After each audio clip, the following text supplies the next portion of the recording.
Здравейте, приятели! Добре дошли в моя канал.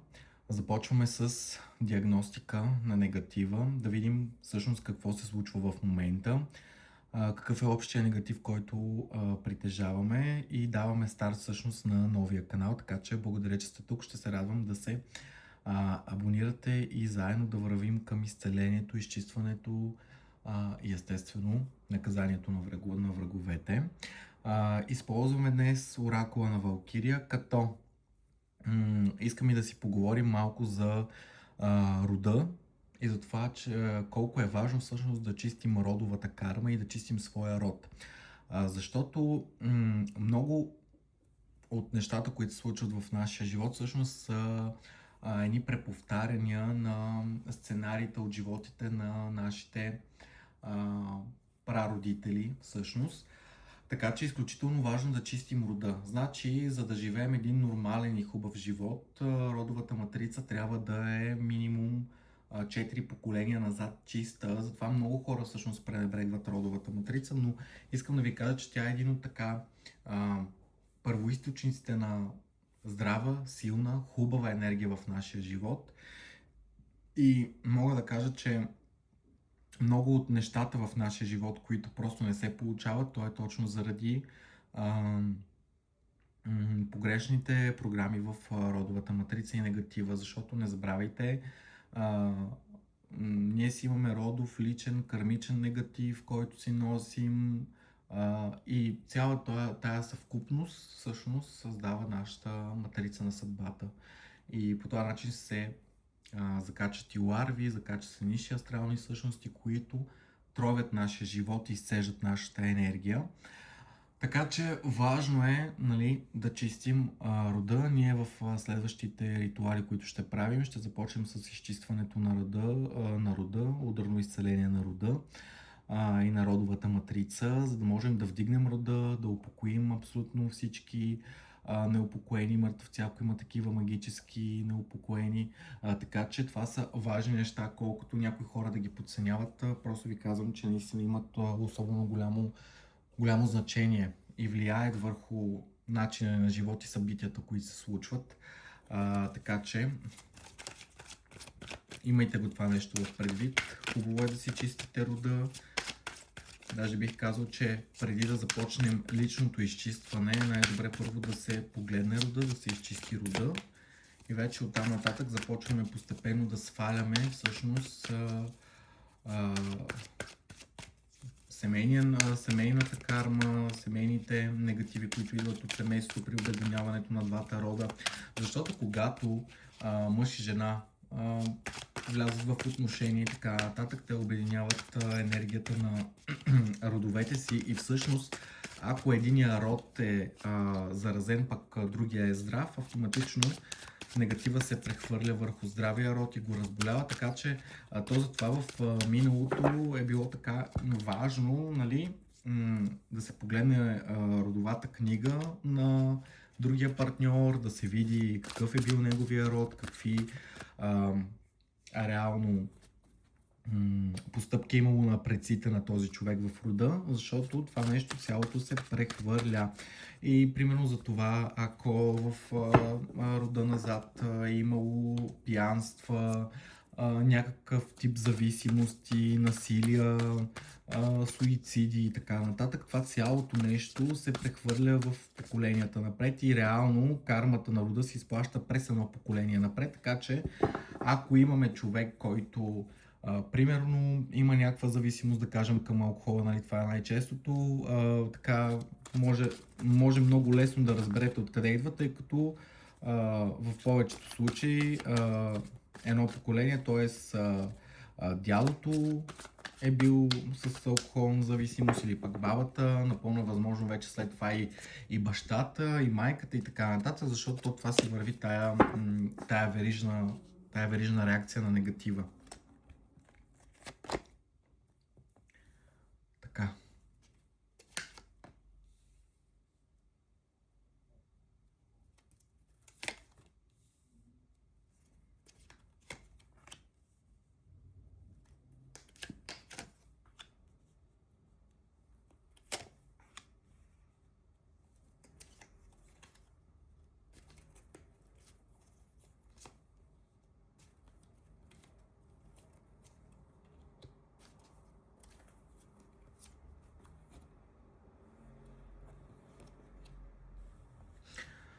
Сега, м- това нещо, което мога да кажа е, че за хората, които ме гледат, най-вероятно тук вече имаме а, крадник, значи може напълно повечето от вас да усещат липса на енергия. Напълно е възможно финансите ви, личната ви енергия, щастието и като цяло вашия живот просто да изтича между пръстите. За някои ще усещате това, че буквално някакви възможности, някакви хубави неща буквално ви се изплъзват а, и минават покрай вас. Тук повечето хора напълно възможно да са изгубили голяма част от щастието в живота си, но имайте предвид, че имаме блокажи. Сега, имайте предвид, че в тая конфигурация, в тая енергия с такъв негатив, най-честото проявление това са болките в кръста, болките в гърба, в мускулно ставния апарат, особено говорим за колената, долу глезените, пръстците, говорим тук за бедрата, долу в кръста, болки, сецвания. Тук някои хора могат също да са развили и дискова херния вече, защото този негатив той не е от сега и между другото. Другото, което трябва да ви кажа е, че магията или какъвто и да било вид негатив, той просто не може да ви хване, ако не сте виновни. Какво означава ако не сте виновни? Тоест ако вие живеете по правилата на висшите сили, по вселенските закони, спазвате ги, т.е. не лъжете, не се подигравате с другите по някакъв начин, не се възползвате от другите, уважавате другите, не сте алчни и така нататък, няма да ви ги изреждам, но имайте предвид, че ние сме хора, така че буквално всеки е виновен за нещо. При някой това е предаване на кармата от минали животи, семейната карма, лична карма естествено, родовата карма, така че такъв чист, праведен човек като Бога не съществува и като висшите сили, затова при всеки от нас може да се случи така, че да ни хване някакъв негатив в определен момент от нашия живот. Както в случая, между другото, тези болки, които имате, това най-вероятно се дължи на астралните същности, които са пробили аурата, пробили са етерното поле и са навлезли в вашата енергия, като по този начин астралните същности, това са нискочастотни същности, които всъщност идват понякога като наказание, понякога те са изпратени, нали, винаги имаме възможността даден негатив да ни бъде изпратен от друг практик по поръчка или пък чисто от човек, който ни завижда, пък може да дойде и като наказание, нали, когато сме прегрешили и сме виновни за нещо. Това също е вариант, но този астрал всъщност източва най-вече долните нива на вашите чакри. Имайте предвид, че чакрите са много подценени от повечето хора и някак се гледат с надсмешка, но искам да ви кажа, че особено долните първите две чакри, които са, защото чакрите от долу нагоре се броят, така че първа и втора чакра са най-ниските. Имайте предвид, че най-долните две чакри всъщност отговарят за заземяването, отговарят за финансите, за материалното, за това да сте здраво стъпили на земята, така че имайте предвид, тук може да има изтичане на финанси, някакси буквално парите да ви минават през пръстите и нищо да не остава за вас, постоянно да сте на минус, постоянно да нямате пари, едва да свързвате двата края, да взимате назаем и така нататък. Това е точно заради астралните същности, които източват енергията точно от първите две чакри, но като цяло в момента с това видео, с тази диагностика, ние чистим абсолютно всички блокажи и негативни въздействия и влияния, които имаме върху нас. Така че може да си гледате видеото винаги, когато имате нужда от някакво бързо изцеление, защото ние след това започваме да чистиме рода и да правим малко по-сериозни ритуали, за да можем така да въздигнем енергията. Общо взето, това, което искам да ви кажа е допълнително, че Тук възможно е да имаме и някой крадник, който да е направен, особено с а, прикорми, така че с захранка. А, Някой да ви е дал нещо да си хапнете. По принцип, този тип негатив за хранката е, а, колкото и да не, за някой да не им се вярва, но това е изключително актуален негатив, който се прави дори в днешно време. Изобщо абсолютно всички магии, това се прави. Това се прави от всички нас, практици, колдуни, а, а, колдуници, ведмаци и така нататък. Този негатив, той съществува, до ден днешен се прави. Аз до ден днешен чувам някакви потреставащи случаи, така че нещата са си актуални, колкото и на някой да не им се вярва и да си мисля, че са отживелици, и негатива си съществува, така че захранката е един от тия негативи, които са най-често срещаните, просто защото са толкова разпространени и всеки знае за тях, така че тук е напълно възможно да го имаме и този негатив, който всъщност отново да ви изтегля от енергията. Някакси тук между другото ще си носите и енергия и наказание още от миналото. Възможно е това да бъде от минал живот или от рода и от родовата матрица, но имате наказание, което се носи от възли.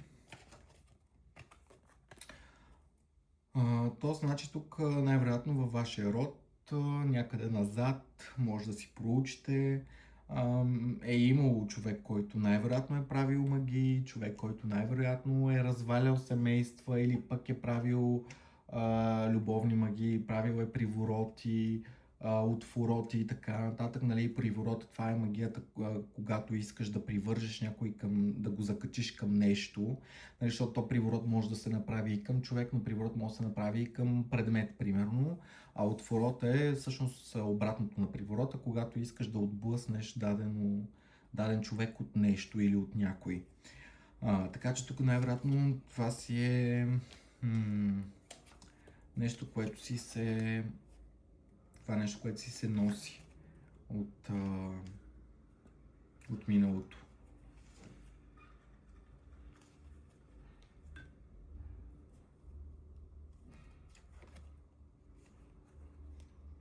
Да, по-скоро този астрал и тези неща са като някакво изплащане на някакъв дълг, на някаква сделка, която е била сключена в миналото и в настоящето и в бъдещето от нас, хора в нашия род, нашето семейство. Така че имайте предвид, че нещата са много... Ето, крадник. И между другото, вижте, крадника си пада точно на меда, точно това, което ви казах, че си е захранка и някой ви е дал нещо да ядете. Разруха, очакване, разруха, нещата да се разпадат и да изчезват.